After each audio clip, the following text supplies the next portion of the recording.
Hello, good morning అండి. Happy BBN. నేను doctor Ravindra, dental surgeon. నేను ఒక 25 ఇయర్స్ నుంచి ప్రాక్టీస్ చేస్తున్నాను. సుచిత్ర క్రాస్ రోడ్స్లో 20 ఇయర్స్ నుంచి ప్రాక్టీస్ చేస్తున్నాను. మాది ఆత్రేయసు గోత్రం. నేను ఇవాళ డెంటిస్ట్రీ గురించి ఒక 10 మినిట్స్ చెప్దాం అనుకుంటున్నాను. అంటే యాక్చువల్లీ డెంటిస్ట్రీలో ఏ ఎటువంటి ట్రీట్మెంట్స్ చేస్తామనేది మీకు చెప్తాను. ముఖ్యంగా నేను చిల్డ్రన్స్ గురించి దగ్గర నుంచి స్టార్ట్ చేస్తాను. చైల్డ్హుడ్లో ఏ ప్రాబ్లమ్స్ వస్తాయి, then I go to adult stage, ఎట్లా కేర్ తీసుకోవాలనేది జస్ట్ 10 మినిట్స్లో బ్రీఫ్ చేస్తాను. ముఖ్యంగా ఏంటంటే చిన్నప్పుడు ఇంపార్టెంట్ థింగ్ ఏంటంటే పిల్లలకి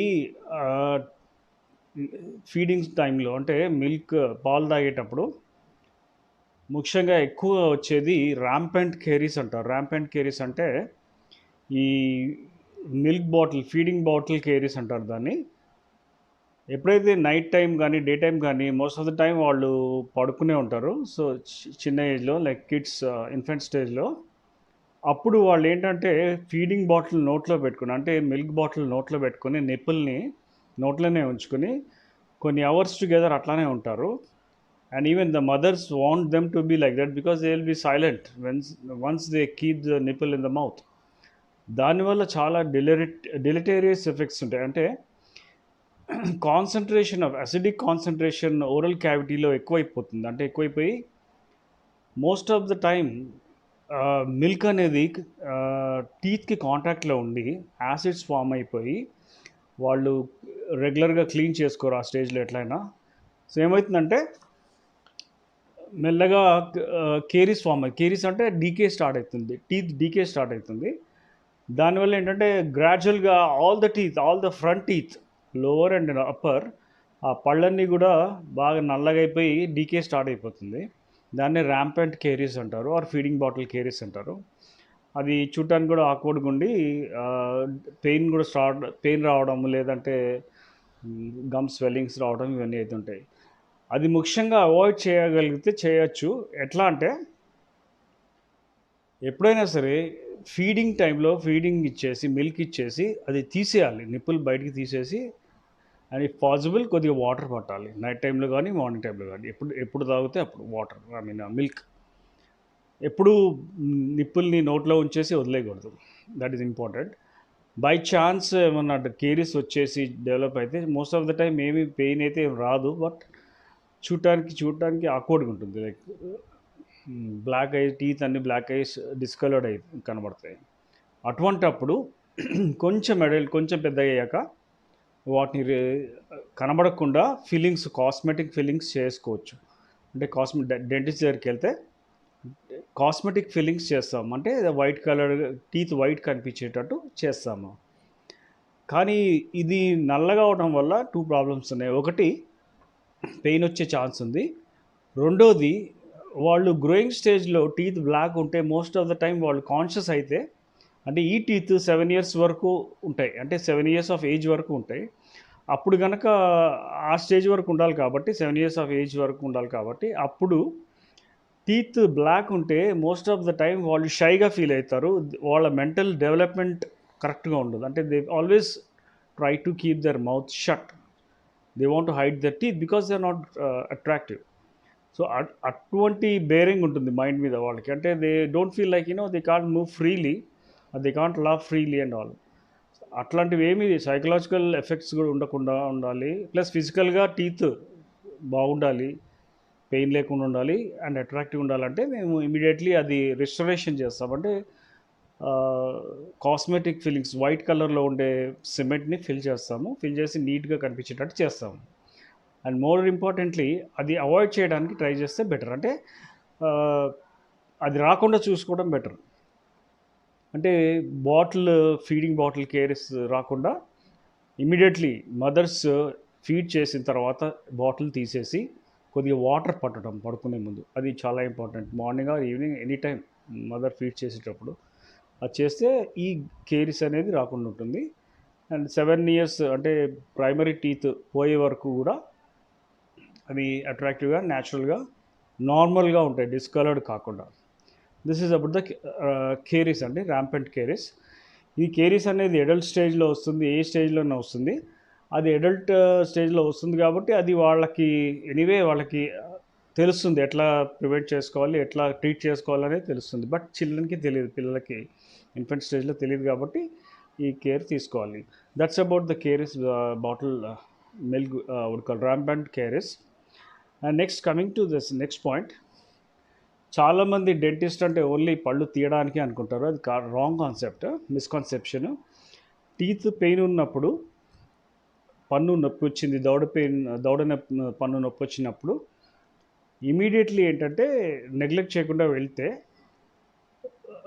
చాలా అడ్వాన్స్ స్టేజ్, అంటే చాలా ఎక్కువ ప్రాబ్లం వచ్చి పన్ను స్వెల్లింగ్ వచ్చేసి అది ఇది అంతా అయిపోయేటప్పటికి తీసే స్టేజ్కి వస్తుంది. ఆ స్టేజ్ కాకుండా ముందే గనక డెంటిస్ట్ దగ్గరికి వెళ్తే అది సేవ్ చేయడానికి ట్రై చేస్తాం. అంటే అది పన్ను లోపల డ్రిల్ చేసి లోపల ఉన్న నర్వ్స్ అవి తీసేసి దాన్ని ఫ్లష్ అవుట్ చేసి ఇన్ఫెక్షన్ అంతా కూడా మెడికమెంట్, సమ్ యాంటీమైక్రోబియల్ డ్రెస్సింగ్ ఇచ్చేసి పెయిన్ తగ్గేటట్టు చేస్తాము. నెక్స్ట్ సిట్టింగ్లో దాన్ని ఫిల్ చేస్తాము. ఫిల్ చేసేస్తే మీకు అది ఇంకా పర్మనెంట్గా పెయిన్ రాకుండా ఉంటుంది, పన్ను సేవ్ అవుతుంది, ప్లస్ టూత్ కూడా తీసే అవసరం పడుతుంది. దాన్ని బై రూట్ కెనాల్ ద్వారా దాన్ని బాగా చేస్తాం. బాగా చేసి పెయిన్ లేకుండా చేసి యూజ్ అయ్యేటట్టు ఫంక్షనల్లీ ఇట్ ఈస్ యాక్టివ్ చేసిన తర్వాత దాని మీద ఒక క్రౌన్ వేస్తాం. క్రౌన్ అంటే కాస్మెటిక్ క్రౌన్ వేస్తాము. క్రౌన్ వేయటం వల్ల ఏంటంటే అది సేవ్ అయిపోతుంది, అది బ్రేక్ కాదు. చాలామంది రూట్ కెనాల్ చేసుకుని తర్వాత వదిలేస్తారు. With in the short time ఏమవుతుందంటే అది బ్రేక్ అయిపోతుంది. బ్రేక్ అయిపోతే వేస్ట్, అది మళ్ళీ తీసేయవలసి వస్తుంది. కాబట్టి రూట్ కెనాల్ చేసేదేమో పెయిన్ లేకుండా ఉండడానికి, దాని మీద క్యాప్ వేసేదేమో ప్రొటెక్షన్కి. మన హెడ్కి హెల్మెట్ అయితే ఎట్లా ప్రొటెక్టివ్ ఉంటుందో టూత్కి క్యాప్ అనేది అట్లా ప్రొటెక్షన్ ఇస్తుంది అనమాట. అంటే గట్టివి ఏవైనా సరే, గట్టివి ఏమైనా కొరికితే బ్రేక్ అవ్వకుండా. గట్టివి అంటే ఎందుకు గట్టివి కొరుకుతాయి అంటే, మనం ఎప్పుడైనా ఏమన్నా గట్టిది ప్రెషర్ పెట్టి కొరికినప్పుడు, దవడపళ్ళతో కొరికినప్పుడు, ఫర్ ఎగ్జాంపుల్ ఆక్రోట్ ఉంది, ఫ్రూట్, డ్రై ఫ్రూట్, అది కొరకాలంటే మ్యాక్సిమం ప్రెషర్ మనం ఇచ్చేది 550 pounds per square inch. అంటే అంత ప్రెషర్ పెట్టి మనం కొరకగలుగుతాం అనమాట, మజిల్ పవర్ అంత ఉంటుంది. సో అంత ప్రెషర్ పెట్టి కొరికినప్పుడు, అట్లాంటివి కొరికినప్పుడు ఏమవుతుందంటే రూట్ కెనాల్ చేసిన టూత్ ఏదైతే ఉంటుందో అది బ్రేక్ అవ్వడానికి ఛాన్స్ ఉంది. సో అది బ్రేక్ అవ్వకుండా ఉండాలి అంటే అది దాని మీద క్యాప్ వేసుకోవాలి రూట్ కెనాల్ అయిన తర్వాత. సో ఇది ఏంటంటే one of the modalities of treatment, అంటే పన్ను సేవ్ చేయడానికి ఈ ట్రీట్మెంట్ చేస్తాము. దాన్ని రూట్ కెనాల్ ట్రీట్మెంట్ అంటారు. దాంతో పన్ను సేవ్ అవుతుంది. అంతేకాకుండా ఇంకోటి ఏంటంటే పళ్ళు ఒక్కోసారి దెబ్బలు తగిలి విరిగిపోవడము, బాల్ తగలటము, ఫ్రంట్ టీత్ విరిగిపోవడము, కొన్ని రోజుల తర్వాత కొంచెం ఎడ్జెస్ పోవడం అట్లా అవుతుంటాయి పిల్లల్లో కానీ అడల్ట్స్లో కానీ. ప్లేయింగ్ ఏజ్లో లైక్ అడల్సెంట్లో ఆ టైంలో ఆ ఎడ్జెస్ పోయినప్పుడు చూడటానికి ఆక్వర్డ్గా ఉంటుంది.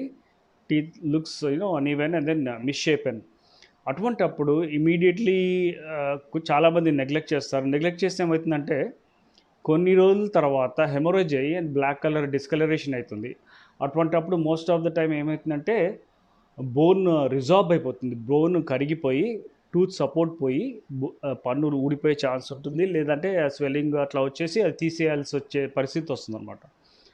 అట్లా కాకుండా మీరు దెబ్బ తగిలే వెంటనే కనుక వెళ్తే ఆ పన్నుని సేవ్ చేయడానికి చాలా చాలా ఛాన్సెస్ ఎక్కువ ఉంటాయి. అంటే ఆ పన్ను ఇమీడియట్లీ వెళ్తే రూట్ కెనాల్ చేసేసి పన్నుని సేవ్ చేసి హెల్తీగా ఉండేటట్టు చూసి దాని మీద మనకి 2 ఆప్షన్స్ ఉంటాయి. ఆ పన్ను విరిగిన పన్నుని కాస్మెటిక్ ఫిల్లింగ్ చేసి దాన్ని నీట్గా షేప్లో చేయడానికి పాసిబిలిటీ ఉంటుంది. రెండోది పర్మనెంట్ సొల్యూషన్ ఏంటంటే దాని మీద ఒక క్యాప్ వేసేయచ్చు. డైరెక్ట్ క్యాప్ వేసి కాస్మెటిక్ జిర్కానియా క్యాప్ వేస్తే ఎగ్జాక్ట్లీ న్యాచురల్ టూత్ లాగానే ఉంటుంది, పేషెంట్ కూడా గుర్తుపట్టలేడు. Forget about others. Okay, so అట్లా చేసుకోవచ్చు. అట్లా చేస్తే misshapen disfigured tooth can be literally made into natural tooth again by this cosmetic fillings or cosmetic crowns. That is about the broken tooth. Simple treatments ఇవన్నీ.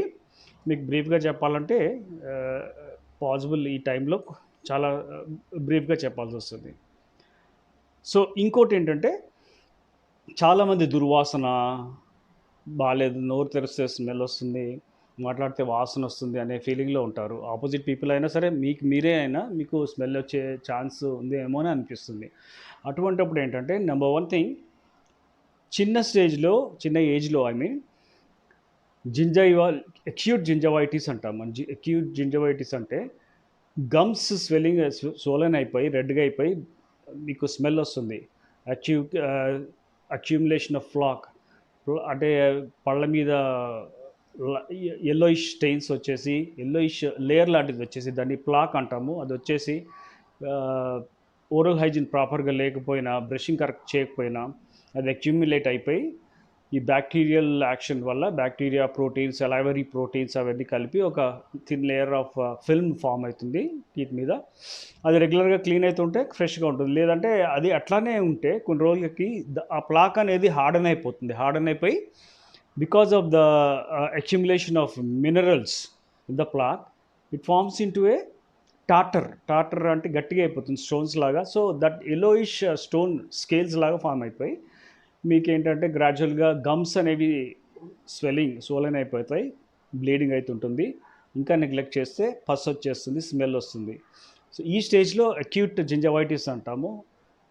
Immediately కనుక dentist దగ్గరికి వెళ్తే వాళ్ళు clean చేసేసి వితిన్ 1 వీక్ టు 10 డేస్ లోపల అదంతా కూడా clean అయిపోయి మీకు గమ్స్ మళ్ళీ హెల్దీ అయిపోతాయి.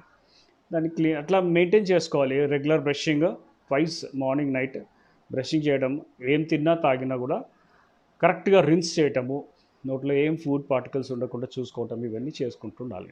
అండ్ 6 మంత్స్కి ఒకసారి చెకప్ చేసుకోవాలి డెంటిస్ట్ దగ్గర. You have to have an appointment and see that something is not right. If it is not right then you have to get it treated. అది acute chronic gingivitis or periodontitis అంటే pyorrhoea అంటారు. అది adult stage అంటే after 45 years వస్తాయి. అది జనరల్గా heredity problem. అది చాలామందికి బోన్ అరిగిపోయి పళ్ళల్లో స్ట్రెంత్ తగ్గిపోయి పళ్ళు చిగుళ్ళు వాచిపోతుంటాయి. అది వాళ్ళ ప్రాబ్లం కాదు, వాళ్ళు బ్రష్ చేసుకోకపోవడం వల్ల కాదు, అది హెరిడిటీ ప్రాబ్లం వల్ల బోన్ అరిగిపోతే గమ్స్ సపోర్ట్ పోతుంది. సపోర్ట్ పోతే కిందికి జారిపోయి పాకెట్స్ లాగా ఫామ్ అయితే వాళ్ళకి ఆ స్టేజ్లో ఆఫ్టర్ 45-50 years తర్వాత ఏమవుతుందంటే వాళ్ళు గట్టిగా నమలలేకపోతారు. ఏం తినాలంటే భయంగా ఉంటుంది, నాకు పెయిన్ వస్తుందేమో అని. గమ్స్ రెడ్గా అయిపోతాయి, నొక్కుతుంటే ఇట్లా పెయిన్ వస్తుంటుంది, అప్పుడప్పుడు స్మెల్ వస్తుంటుంది, పస్ రావడం కూడా దే కెన్ అబ్జర్వ్. సో ఇవన్నీ కూడా these are the symptoms and signs of chronic periodontitis అంటాము. పెరోడాంటైటిస్ అంటే ఈ టూత్స్ పర్సే కాకుండా టూత్స్ సపోర్టింగ్ స్ట్రక్చర్స్ని పెరోడాంటల్ టిష్యూస్ అంటారు. అంటే బోన్, గమ్స్, పెరోడాంటల్ ఇవన్నీ ఆ సపోర్టింగ్ స్ట్రక్చర్స్ వీక్ అయిపోతాయి. దానివల్ల టూత్ లూజ్ అవ్వడము, ఈ స్మెల్, గమ్ ఇన్ఫెక్షన్ రావడం ఇవన్నీ అవుతుంటాయి. అటువంటిది అయితే దెన్ ఇమీడియట్లీ నెగ్లెక్ట్ చేయకుండా, ఎక్కువ నెగ్లెక్ట్ చేస్తే చాలా లూజ్ అయిపోతుంది, పన్ను లూజ్ అయిపోయి దెన్ తీసేయాల్సి వచ్చే పరిస్థితి వస్తుంది అనమాట. ఆ స్టేజ్ రాకుండా ముందే అప్రోచ్ అయితే దానికి ఒక ప్రొసీజర్ ఉంటుంది, ఫ్లాప్ సర్జరీ అని. ఆ flop surgery is very simple procedure. We do it at the chair side, అంటే క్లినిక్లోనే చేస్తాము, ఆపరేషన్ థియేటర్స్ అదేం లేకుండా. గమ్ కట్ చేసి బోన్ ఎక్స్పోజ్ చేసి bone graft material we have to purchase that. అది బోన్లో ఎక్కడెక్కడ డిఫెక్ట్స్ ఉంటాయో, హోల్స్ లాగా ఫామ్ అయిందో, బోన్ ఎక్కడైతే లెవెల్ తగ్గిపోయిందో అక్కడ పెట్టేస్తాము. ఆ పేస్ట్ లాంటిది పౌడర్ని పేస్ట్ లాగా చేసి పెట్టేసి మళ్ళీ గమ్ని న్యాచురల్గా పెట్టేసి పొజిషన్లో సూచర్స్ వేసేస్తాం. దానివల్ల ఏంటంటే హెల్దీ బోన్ అటాచ్మెంట్ గమ్ ఉంటుంది. గమ్ ఎప్పుడైతే వాపు ఉందో అది అంతా తగ్గిపోతుంది. ఈ ప్రాబ్లం ఉన్న గమ్స్ హెల్దీ అయిపోతాయి. బోన్ లాస్ ఏదైతే ఉందో అక్కడికి అరెస్ట్ అయిపోతుంది, అంటే లాస్ ఇంకా కాదు, ఇంకా డిటెరియేట్ కాదు, అట్లానే స్టాప్ అయిపోతుంది, స్టెబిలైజ్ అయిపోతుంది. సో పళ్ళు ఏవైతే లూజ్ ఉన్నాయో అవి గట్టిగా కాకపోయినా ఇంకా లూజ్ అవ్వడానికి ఛాన్స్ ఉండదన్నమాట. ఇది చేసి మెయింటైన్ చేసుకోవాలి. అంటే రెగ్యులర్ బ్రష్ చేయడం అంటే మార్నింగ్ నైట్ ట్వైస్ బ్రష్ చేసి వేరే టైంలో ఫుడ్ తీసుకున్నప్పుడు ఇమీడియట్లీ రిన్స్ చేయడం, అది ఇంపార్టెంట్. ఇది ఏముంది అని అనుకుంటారు చాలామంది, కానీ ఇది చాలా ఇంపార్టెంట్. అదే కాకుండా ఫ్లాసింగ్ కూడా చేయాలి. ఫ్లాసింగ్ చేసుకుంటే మీకు అది ఇంటర్డెంటల్ ఏరియాస్ అంటే పళ్ళ మధ్య భాగాల్లో ఎక్కడైతే బ్రష్ రీచ్ అవ్వదో అక్కడ మీకు చాలా ఇదిగా అది క్లీన్ అయిపోతుంటుంది. విత్ బ్రష్తో కానీ ఫ్లాస్తో అవుతుంది, థ్రెడ్ లాగా ఉంటుంది, అది you have to clean between the teeth. So అది చేయాలి. ఇవన్నీ చేయడం వల్ల ఏంటంటే ఓరల్ టిష్యూస్, ఓరల్ హైజీన్ అనేది మెయింటైన్ అయ్యి మీకు మీకు మీకే కాన్ఫిడెంట్గా ఉంటుంది మాట్లాడడానికైనా, జస్ట్ స్మైల్ చేయడానికైనా. Otherwise in health reasons also మీకు everything will be normal. Okay, that is about the ఈ గమ్ ప్రాబ్లమ్స్ గురించి. సో ఐ థింక్ దిస్ ఇంతవరకు చెప్పి నేను స్టాప్ చేయాలనుకుంటున్నాను. బికాస్ నెక్స్ట్ మీటప్లో I try to elaborate on some other aspects. Because of the time constraint, I need to stop now. So thank you very much for your patient listening and watching, and have a nice day. Thank you.